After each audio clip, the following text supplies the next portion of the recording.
after what Juventus did early in the day. Obviously an important win for Inter. And your boy Lukaku, Stevie, who you criticise so heavily on a daily, hourly basis. I'll behave yourself.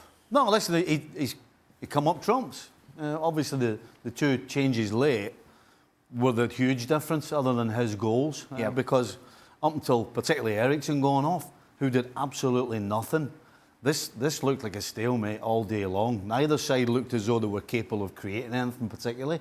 And certainly neither side, when you can't create, you certainly aren't going to score. So all of a sudden, the two substitutions changed the game, and you've got to give particularly Sanchez credit for that. If Inter go on to win the title, you won't look back at this game as a pivotal point, but important to get the win, obviously, when they're not playing at their best.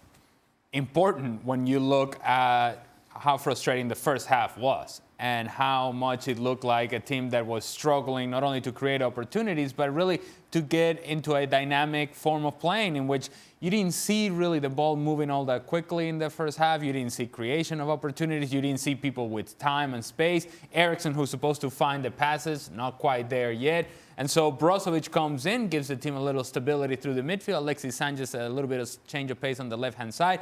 And the movement that he can give you off the ball, they made a difference coming in. And the big man, Lukaku. For as much as we criticize Lukaku, he comes up with a goal, a second goal, 2-0. It's important. It's 3 points. They keep pace with Juventus. I think we've got to remember the amount of new faces and changes in this Inter team. Victor Moses, of course, played today as well. From the last Serie A game, you're talking, plus the goalie, you're talking 8 different changes. So really, how are you expected to have any sort of cohesion? Yes, we can criticise and say there wasn't any, but I mean, 3 guys making their debut as well. I mean, that's unheard of.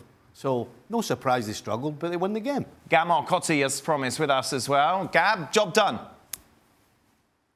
Job done. Inter streak away from home continues. It's 9 wins and 2 draws. There's only one other team in Europe's Big 5 competitions that's undefeated away from home, but that's because they're undefeated all season. And of course, that's Liverpool. And we may be grasping at straws, but I think it shows that there is a little bit of a rhythm, especially away from home to Inter, even when they don't play well. And I'll say one other quick point about Antonio Conte. I certainly was one of the ones who criticized him earlier in the season, saying like, well, he's not going to give room to the kids and he just goes for veterans and whatever. In this game, let's not forget, Inter started Bastoni at the back, who at this point I think has to be considered the starter ahead of Diego Godin.